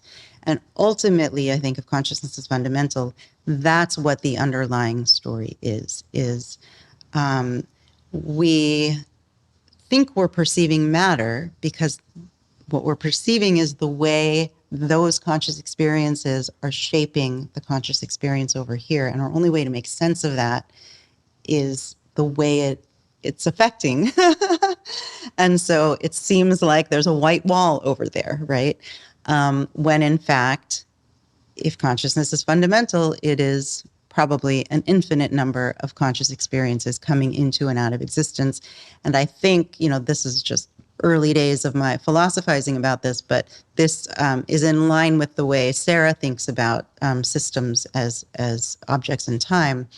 The way she describes it is the objects that we have the most similar evolutionary history with, we have the most ability to communicate with. And those that divert, it's possible there could be living systems, as she would describe them, in this space, as we would describe it, that we have no interaction with because we have no evolutionary shared history with them. Mm-hmm. And I think the way I think about things is very similar to that. So you and I are very similar systems. There's a lot of interaction that can happen. There's a ton of communication that can happen. There's, same with my previous self. There's all this shared conscious experience that's affecting. It's clearly a very active system in terms of the experiences affecting each other. Whatever conscious experiences that wall is representing are much less interactive with me, to the point where it seems ridiculous to even talk about that wall having conscious experiences, yeah. Right? I'm aware of how insane that sounds. But that there must be part of the structure of the universe is that some conscious experiences affect others much more. There's a structure where some things are much more intertwined and other things are more distant. I think if this wall, is not much more than it appears to me to be, then maybe it is extraordinarily simple felt experiences like the ping of a violin string or a simple touch or a prick of a needle, like those types of very, very minimal, endlessly coming in and out of existence, or it is actually part of a more complex system that I just don't have access to. And so the only interaction that's happening is this very minimal interaction of the way I can interact with a white wall, right? I think to frame it in terms of the most simple definition of what we were talking about in terms of consciousness consciousness, which is like what it is like to be something, this idea of felt experience. Oh, I can't imagine what it would be like to be a bat because I have the experience because I have experienced an echo in my life. Sure. And so then maybe moving out from that, it's quite hard for me to imagine or put myself in the shoes of an electron, right? Because it's further away from my evolution or like the integration of my system. I think it's probably not even the way we try to think about, like, I'm calling this a white wall as if it's a system, you know, like I especially if I think consciousness is fundamental, there's no way in which I think the white wall is conscious as a white wall. Do you know what I mean? Like, that's appearing to me as an object. The brain is an integrated system that makes sense. It would give rise to, you know, you can talk about the brain as giving rise to experiences. I don't think we can talk about walls and rocks and electrons that way either. And so a lot of people also think about this like idea of a spectrum of consciousness. So things are less or more conscious, and then the lights come on in a more gradual way, which also doesn't quite make sense in this context at all because it's not like the wall is less conscious than me. It's just that it is a concept of something that is not necessarily a system in and of itself. Well, and I think content can be much more complex. I think complexity, there can be a range of, and content, there can be a range of. I mean, I think it's possible that there's something that is pure consciousness without any content at all. You know, that's a tricky thing to think about and kind of controversial, even for this topic. But in my mind, it's possible there is something that is consciousness, you know, flatline consciousness, which is just a pure awareness. That doesn't take any shape or form. And then there's everything from, you know, a pinprick to how to build an electric car. I think consciousness itself is awareness, and there's no level to it. But there can be levels to how much content is being experienced at one time. I think neither of us are llamas, Yes. and obviously, and neither of us are physicists, but we have both thought a lot about physics and or Buddhism or meditation, and some of our intuitions are based on those experiences. And I think maybe it would be possible to try on some of these, not esoteric, but, you know, more widely known Buddhist ideas around this stuff, because I think there is a lot of overlap in some of these instances. Like, so, you know, some words that come to mind are non-conceptual reality, or codependent origination. You know, I am not here to be a booster for Buddhism, but I think we do try on certain cosmologies as we interact with, you know, sort of epistemological ways of being. And so in so much as our viewpoint has been informed by meditation, which is kind of inextricably intertwined with the Buddhist way of investigating reality throughout Buddhism, but especially as you get deeper into the realms of, say, Vipassana Buddhism or Tibetan Buddhism, these things that are just very simple practices start to lead to some conclusions about the way reality is. So I think that these Buddhist cosmologies can be helpful, and it's interesting to think about them. They are not exactly like cosmologies that you would think of in the, you know, Greek mythology sense, or in the sense of Christian conceptions of Revelations and Genesis. They are ways to sort of try to cope with the nature of the direct observations undertaken, the nature of the direct observations that one could make in meditation. Maybe to sort of build it actually from the ground up a little bit in terms of this idea of what is the fundamental unit of measure or fundamental nature of consciousness. I think you could almost put that in line with the main nut of the idea of Buddhism, which is kind of this idea of the Four Noble Truths, which is, you know, maybe the third and the fourth aren't so necessarily applicable in this context, but the first being that the nature of reality is suffering, which suffering kind of writ large in the idea of that things are wanted. Well, then the second noble truth that the nature of suffering is craving. So to me, and maybe you could bounce off of this a little bit, like I would say maybe the fundamental unit, if consciousness is fundamental, is attraction and aversion, like pushing towards, pushing away almost. Like, Well, this is where I actually part ways with the Buddhist philosophy also. And I'm not sure but this is just something I've been thinking about. When I think about suffering, in exactly the terms you just described. That to me seems to come online in a system that we would put in the category of life. And I know there's a fuzzy line there, and Sarah Walker would say that maybe it's all life. But when I think of a single cell, and Adam Frank speaks about the astrophysicist Adam Frank speaks about this in an interesting way, wrote an interesting article about this actually, but that when a cell comes into being, it kind of, the bath of chemicals around it comes into being in the same moment. The bath of chemicals doesn't really have meaning aside from it being a bath of chemicals to the cell. Mm-hmm.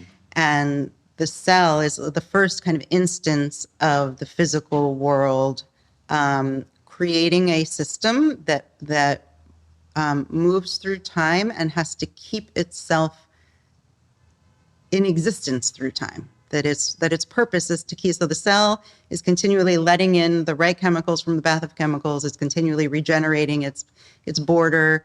Its whole existence is making itself exist. Autopoiesis. Yes. To put a fancy word on it. Yes, exactly. And fighting entropy. Mm-hmm. And I think my sense at this point is that that's where suffering begins. And that it doesn't necessarily, I don't necessarily see how it comes online, attraction and aversion, before you reach a system like this. Mm. But a system like this, to me, has all the ingredients for the suffering that Buddhism talks about, and the same kind of suffering that all life and all human beings suffer, which is it's by definition created a situation where it needs to keep fueling itself. It needs energy. It needs to keep itself separate. It needs to keep a border. All of the things like competition, jealousy, fear of death. I mean, at the level of the cell, you wouldn't call it fear of death. At the human level, I think that it's obvious where this piece is playing a role, where it's everything that we suffer is based on this desire to keep living, and that takes energy, and it takes work, and there's competition, and we can get hurt, and we can get sick, and we can die, and all of those things. My instinct might even be to take it a little bit further back, though. So I think okay. words that's like interesting. I think like words like suffer in this like exposition of these two noble truths, which I'll just call like descriptions of reality in this sense that is drawn from direct experience through meditation. Yeah. Like, okay, well, if we were to give a fundamental unit to felt experience, it might be like, for lack of, like, to use a dumb sort of like framework, yucky versus yummy. Mm-hmm. It might be like drawn towards versus drawn away from. Yeah, that is what I'm calling suffering. Yeah, but I think maybe would you not carry that over to say something like charge, like an electron, or I wouldn't. You would not. No. Like, so what could be the smallest level of felt experience? I feel like, to me, I think felt experience is still there. I don't think good and bad and suffering, and I think there's a realm of consciousness that does not take on the qualities of suffering. And I think so. Philip Goff would explain this kind of in terms of like something like a proto-agentialism, that like, I haven't heard that. If you go down to the fundamental level, that say these small particles that we're talking about, I think the implication here in felt experience is that they would have a discernment between things, right? And then yes. So I think I guess what I'm saying here has nothing to do with suffering or an emotional valence. Yes, but there'd be a felt experience of the discernment. And that discernment would be like a binary on-off. Yes. Like, and so I guess that's what I'm saying. That sounds right to me, and that, yes. I don't want to hew too closely here to the Buddhist cosmology. Yeah, like I think there's a level where those things drop out. Mm-hmm, mm-hmm. Yeah, the felt experience of them, the loaded meanings behind them. Yes, I think then they just become neutral. As it relates to various cosmologies that have come around over time. Yeah. Some of these ideas of everything is alive is very, first off, this is problematic, but maybe as we're sort of like tiptoeing our way into cosmologies here, it could be helpful to define what is and is not in bounds there. I can kind of talk about how my view is similar to, but different from some of these. And so, my view is most closely related to panpsychism and idealism. And I kind of moved in that direction. I kind of, as I became to my complete surprise, open to the idea that consciousness goes deeper in nature than perhaps animals and plants. I discovered panpsychism, and that seemed, it made sense to me. It's kept things within the scientific worldview. It kept things within materialism, physicalism. But again, that view kind of assumes a physical world as we more or less describe it and experience it. But there is yet one more fundamental force field, something that gives matter. Red, 1 kilogram, and consciousness. Yeah, which is why it runs into the combination problem, which we can come back to. Idealism takes it another step further, which for a moment I thought maybe that's what I've actually come upon. The way people talk about idealism and assume what you're saying if you are an idealist is that mind is what the universe is, and matter gets generated from mind. And I do not think that makes sense. And I think there are all kinds of problems with viewing things that way. I also think it leads to a lot of some new age thinking about how we can manifest things, we can create things with our mind, all of that I do not subscribe to. Very Los Angeles stuff. Right. And so and of course, because my interest is in the physics and my interest is in, what is going to resolve these strange paradoxes that that we face in quantum mechanics, I'm interested in just explaining the whole universe. And it makes sense that it is all one thing. And there are some principles, natural laws that apply to the whole thing. And so I'm on board with the scientific project of understanding what are the laws that underwrite all of it. And so my view is really questioning whether consciousness, felt experience, is what all of these things are about at bottom. It's what they're describing. If consciousness is fundamental, one of the biggest things that we run across is how does it glom onto itself to make something that is also conscious on a more macro level? So maybe, and I think that is the thing that is counterintuitive against the notions we were just describing to some extent. So first off, maybe just briefly, what is the combination problem? And then we can kind of run it through. Yeah, no, I think you explained it well. I mean, it's, in panpsychism, the idea is that consciousness is another property of matter. And then the question is, how do the individual conscious atoms come together to create rabbits and humans and these much more complex levels? And do the individual conscious atoms stop being conscious? Does there a new consciousness that comes online? And in general, I just think that's the wrong way to think about things. And one of the reasons, the main reason I think, is because I actually believe that our illusion of self is we are mapping that on to this idea of consciousness being a property. And we're imagining that atoms are singular conscious entities in the way that we experience to be human beings as these entities, which is false from the perspective of a human being, so certainly false for the atom. And so I think, a human being is a collection of one conscious experience arising after another. And actually, I use here the analogy of a wave. So we can use the label wave to talk about waves, and we know what we're talking about, and we understand it's a phenomenon in nature that we can observe and say a lot of things about.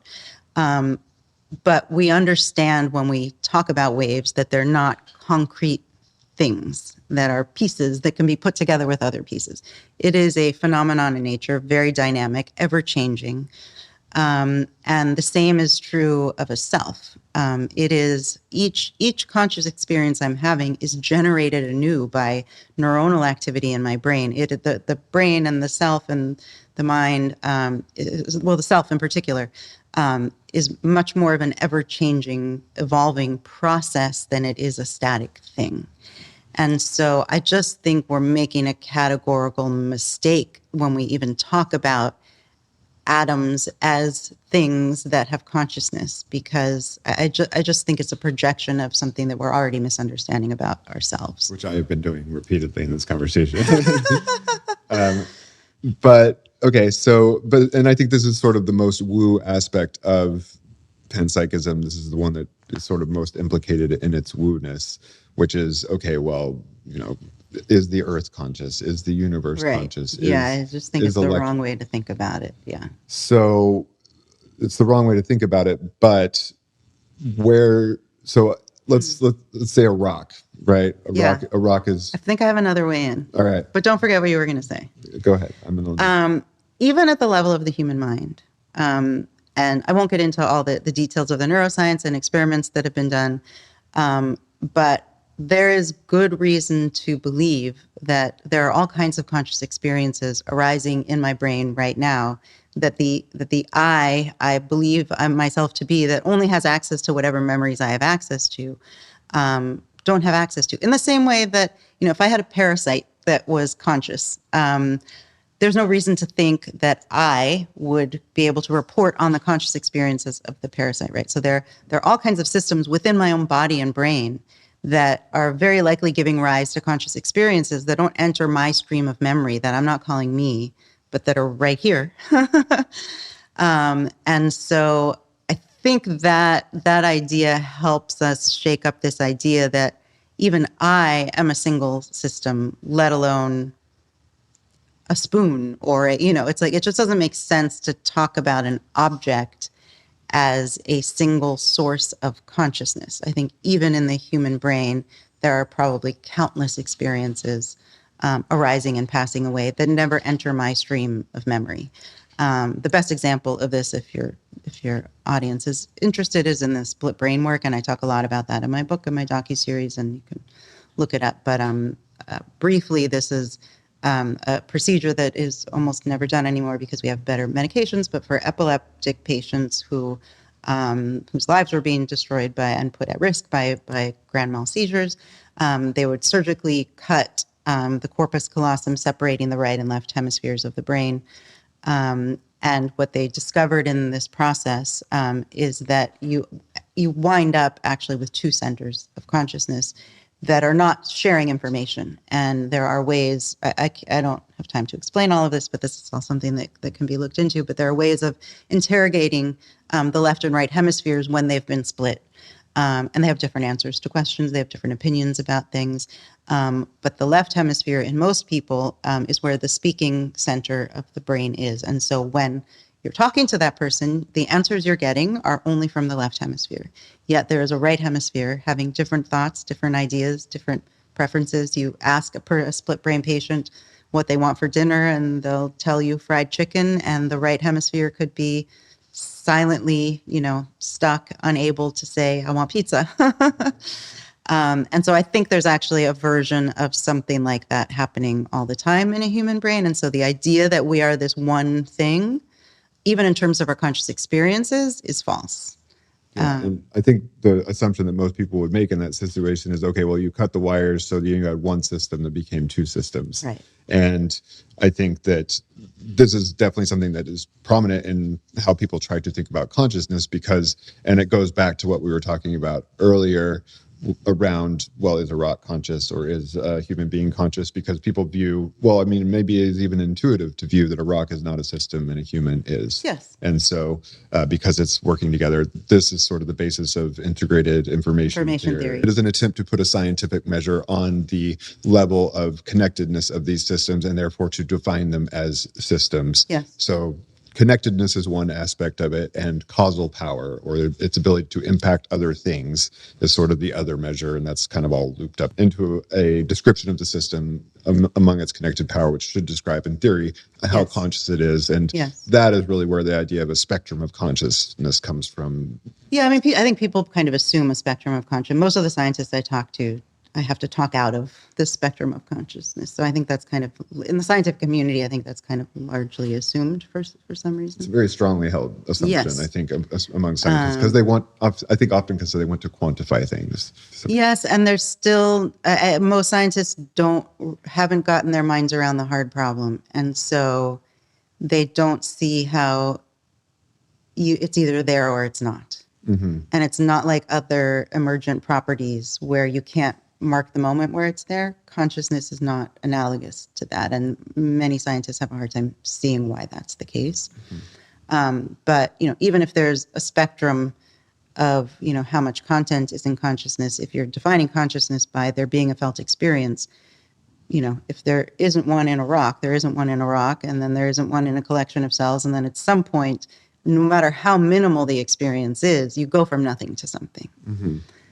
So there would be a moment when the lights turn on. Yes. But that is maybe not what we're... And so, but they talk about a spectrum in which there is no point at which you go from nothing to something. Yeah. Which makes sense for other emergent properties, but I don't see consciousness. I think that's another clue as to why consciousness is not an emergent property.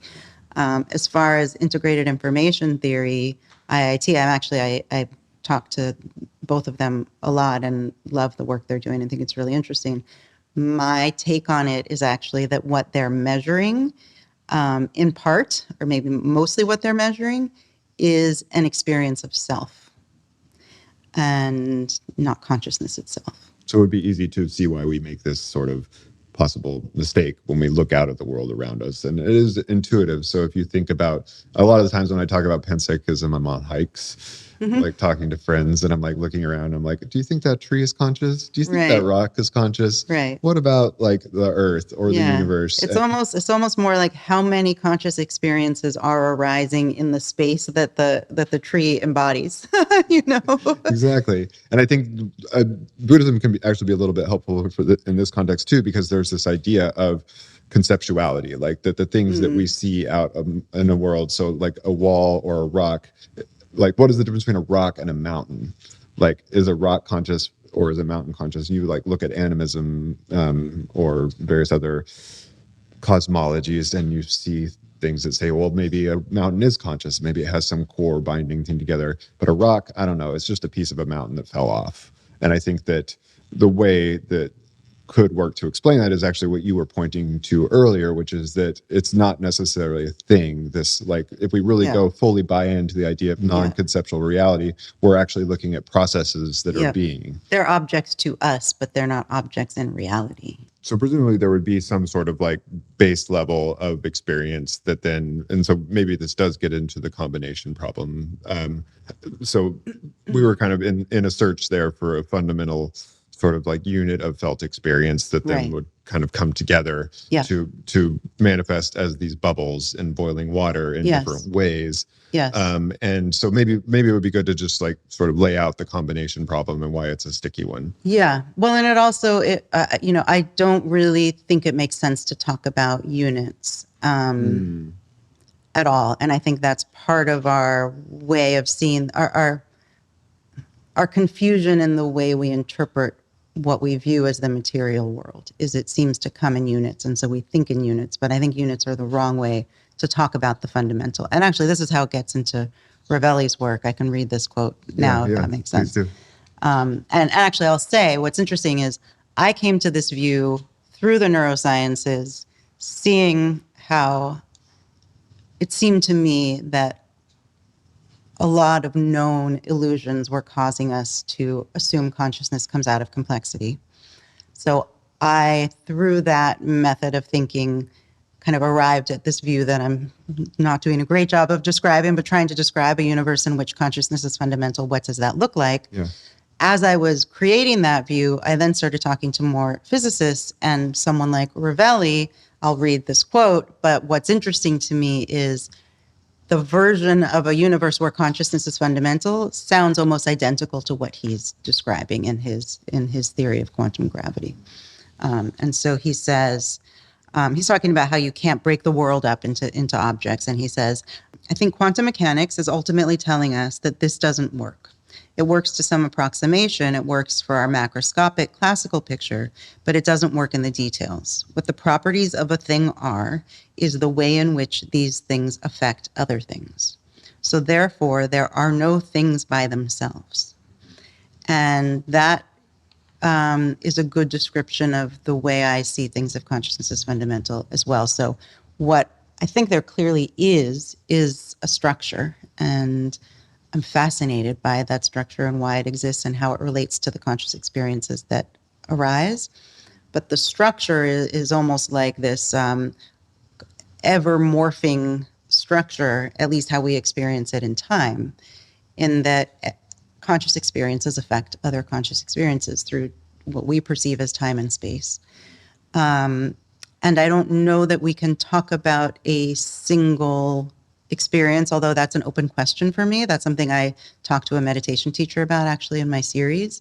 Is there something equivalent to the periodic table for conscious experiences? Like, could we, maybe we'll never know what they all are. We can't know the experience of an electron or whatever else, but is there, in fact, even if it's unknowable, is there a list of all of the conscious experiences that can and will arise and have arisen in the universe? So it's not necessarily the conscious experience, like little bits of conscious experience are glomming onto each other to create more macro conscious experiences. So No, I don't see it that way. Different flavors of conscious experience that make up like a spectrum of conscious experience, not in the big to little sense, but in the the multitude of variegated aspects of consciousness. Yeah, I mean, I do think that there are some conscious experiences that are influenced by so many other conscious experiences. They are very complex in nature. Mm-hmm. But I don't think it's correct to talk about them as any of it as a unit of anything. Mm-hmm, mm-hmm. And so I think the reason that Rovelli has to bring that up and sort of the problem that he's trying to solve with his relational view of quantum mechanics is the observer problem to some extent. So that, early quantum mechanics, this like spooky action at a distance, this sort of mysterious aspect of it is that things could happen in multiple ways. And then when you look at them, waveform collapses. It actually makes very little sense as to why looking at something would change it. Yeah. Well, and I could be wrong, but I don't think he takes that view. I think he takes does not. So this is I think this is a move that he is taking in order to create a more holistic sense of what quantum mechanics should be, because that takes into account that. I mean, another move on this is many worlds theory. Yes.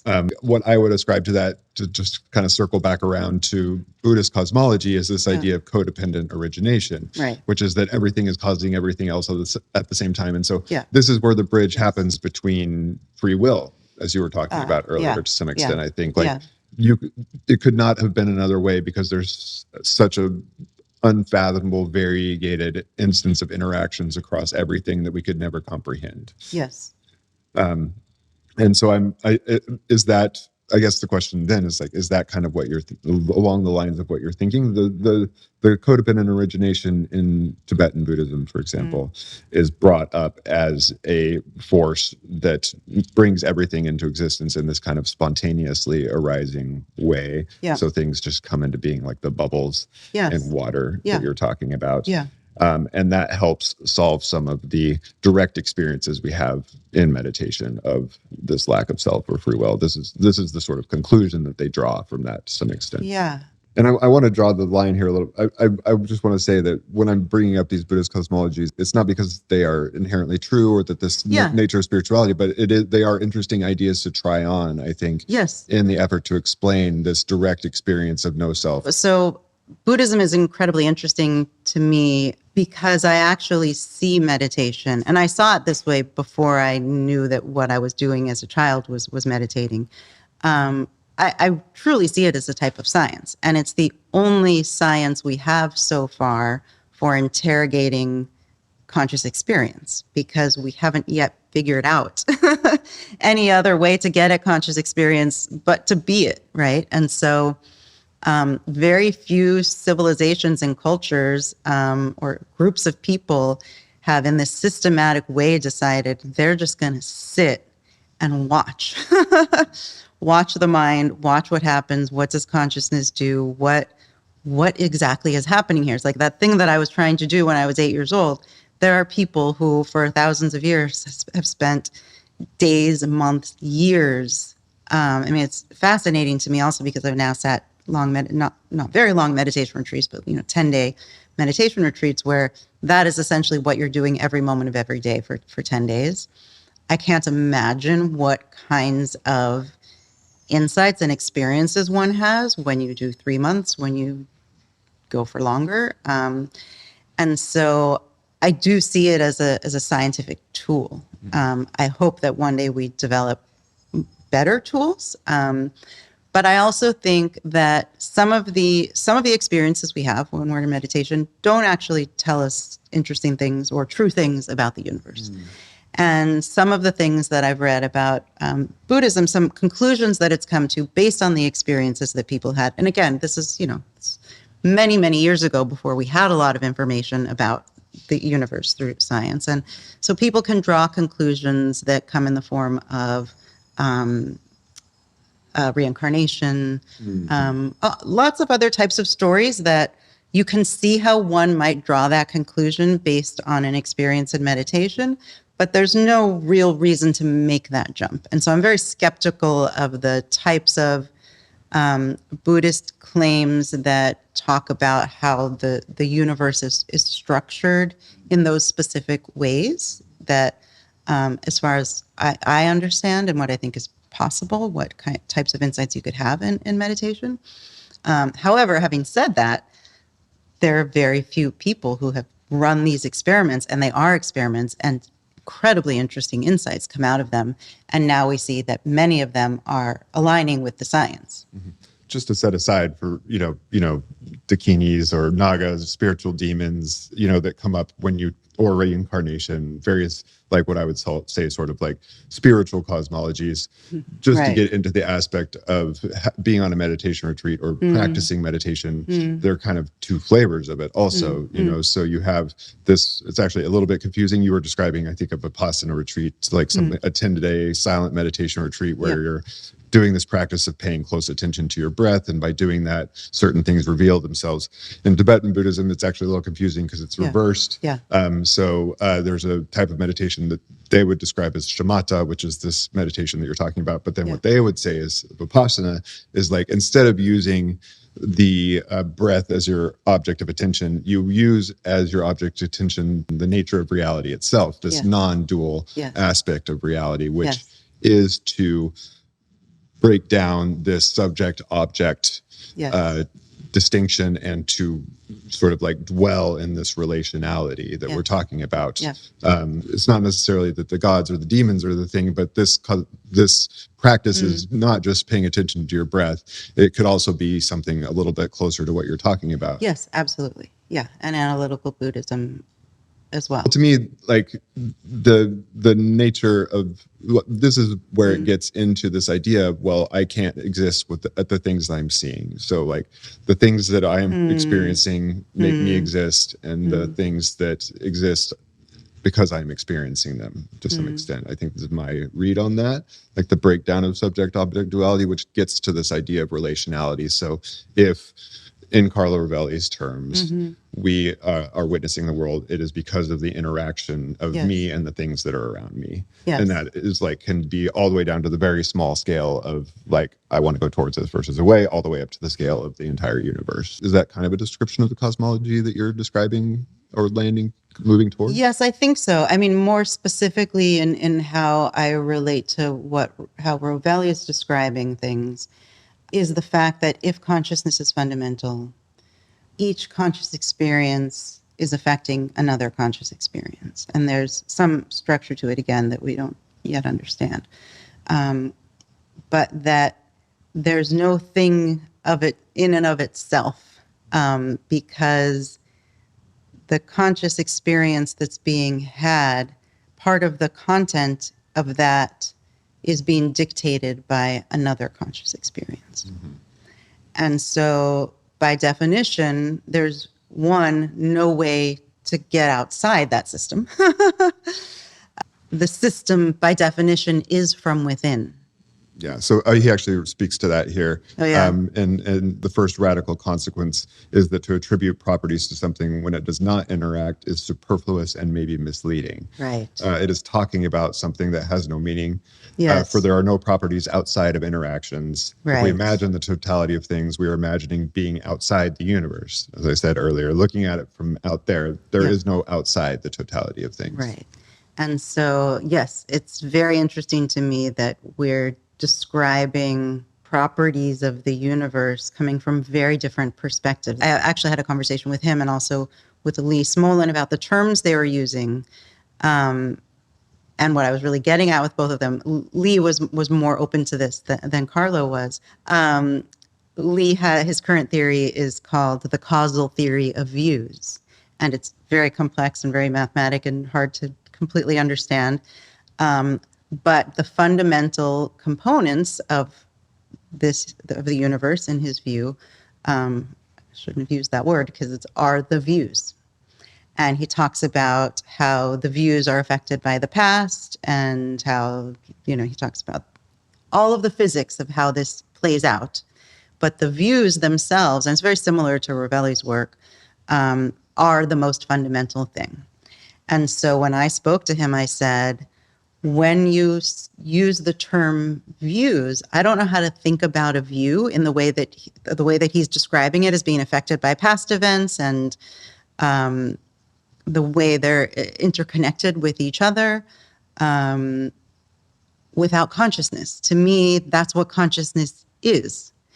And so he was open to that. We had a very interesting conversation about it. He was unwilling to say, yes, it is consciousness, but it's the same is true of Rovelli's fundamentals. And I forget the terminology he uses, but I posed the same question to him. What do you mean? Perspective. I said, what does perspective mean without consciousness? Because I could think of a scientific, non-conscious way of thinking about it. But at the heart of Rovelli's view are perspectives. And does that mean that depending on where you are, it's the type of influence that can happen depending on what things are around you? I can see that in a kind of non-conscious scientific way, but he wasn't really saying yes to that. But the way he describes perspectives to me can only be the experience from that perspective, right? Mm-hmm. It is from the inside. And so my guess at this point is that it's likely that we are actually all talking about the same thing and that this all makes sense if consciousness is the fundamental stuff of reality, if it is the fabric of the universe. To bring in one woo phrase that maybe rings a little bit true in this sense is that you are the universe experiencing itself. Yes. That one always landed with me okay. Yeah. I think that's true even if consciousness isn't fundamental. I often point out, just because I think it's useful scientifically and psychologically, that we imagine we are in the universe and somehow we're separate from it or we're delivered here. I don't know what we think happened, but we are the universe. We are part of this whatever this incredible thing is, however little we understand about it, something is unfolding and we are a part of that. And so, yes, it's fascinating and kind of magical and spiritual to think about. At least at this location in space and time, this is the universe experiencing itself, wondering about itself, thinking about itself. Whether or not consciousness is fundamental, that's what's manifesting here. There's one little last aspect of Buddhist cosmology, just sort of the final move from this sort of line of thinking that we've been going through. So going from sort of attraction, aversion, sort of like this kind of relational aspect of things, just based on a very basic unit of relationality. Yes. To this idea of you writ that large, if you blow it up all the way to its full-on implications that everything is causing everything else all at once, we might say. Yeah. And then the last sort of move to draw from that, and definitely one that Tibetan Buddhism draws, is, well, if everything is causing everything else all at once, then nothing can be said about anything. So like the sort of like final dot there is that actually everything is emptiness, that there is nothing, which is, to me, echoes a little bit of what you said about space earlier. I think there's one way of looking at it that, yes, that is one way of describing it. Yes. What does emptiness mean to you in this context? I'll try with an analogy. So I came upon this analogy that I believe I used in one of the episodes of my documentary series, of a sculpture. I'm forgetting which famous sculptor it was who has this famous quote where I think everyone's familiar with this idea that he saw the form in the block of stone and just carved away what was unnecessary. And the idea is that if you picture the universe a block of stone, and that an infinite number of forms of animals, of people, of, just beautiful objects you could create in that stone by pulling away what's unnecessary and leaving the work of art, that those forms actually exist even if you don't pull the other parts away, right? And so there's this sense that there's nothing and everything all at the same time. And it's an analogy. It's not a perfect analogy, but it maps on to the way I think about conscious experiences, especially in the context of no space and no time, that every conscious experience that can be realized within the structure of whatever that block of stone is, there clearly is some structure, so that, structure is intrinsic to the thing. But whatever conscious experiences can exist, will exist, and in some sense do exist always. Mm-hmm. That's it. I mean, this is literally the most difficult thing to grok there is, in my opinion. Yeah. Like I think there is something pointing to, in the space that's within an atom, in the nature of this relationality. Like I think emptiness in a world that seems solid is like the most unintuitive thing that we can try to wrap our minds around, but that is maybe where the science is pointing us. Yes, and emptiness, I think, is different from nothingness, and nothingness is not actually something that I think it exists. I think that's kind of a false idea that we've come up with. Yeah. I mean, yes, to speak to the difference there between emptiness and nothingness, emptiness is just the fact that there can be nothing without everything else, right? Without this block of stone. Yes. That you can't point to something. And I think we see this when we zoom all the way down the hole, the rabbit hole, zoom all the way down that there's no there. Yes. But I also see it in a kind of meditative, spiritual context or more just consciousness context as well, which is, I don't see a way around the fact that there must be something like pure consciousness that does not have a shape, that does not have content. Mm-hmm. And so emptiness to me also points to that, points to consciousness itself. Mm-hmm. And in the way that it is empty of content, but there can be awareness with nothing to be aware of. Yes, and you just described like another fundamental insight of this flavor of Tibetan Buddhism, which is that, and this is maybe where we're landing a little bit, which is that, okay, well, if emptiness is the nature of reality, emptiness is also the nature of mind. And so that mind and reality are the same. It's not that we are manifesting our reality and that mind is the fundamental nature of everything. It's that mind and reality are not distinguishable. They're one and the same. Both are luminous and clear and are made up of consciousness. Yes. Nice. Okay, we figured it out. All right. Well, let the scientists get to work. Yeah, exactly. If you guys could just work your way backwards from there. Annaka, I really appreciate you taking so much time and being so generous with your time to appear here on Futurology. And we look forward to hopefully talking to you again in the future. Yeah, for sure. This was fun. Thank you.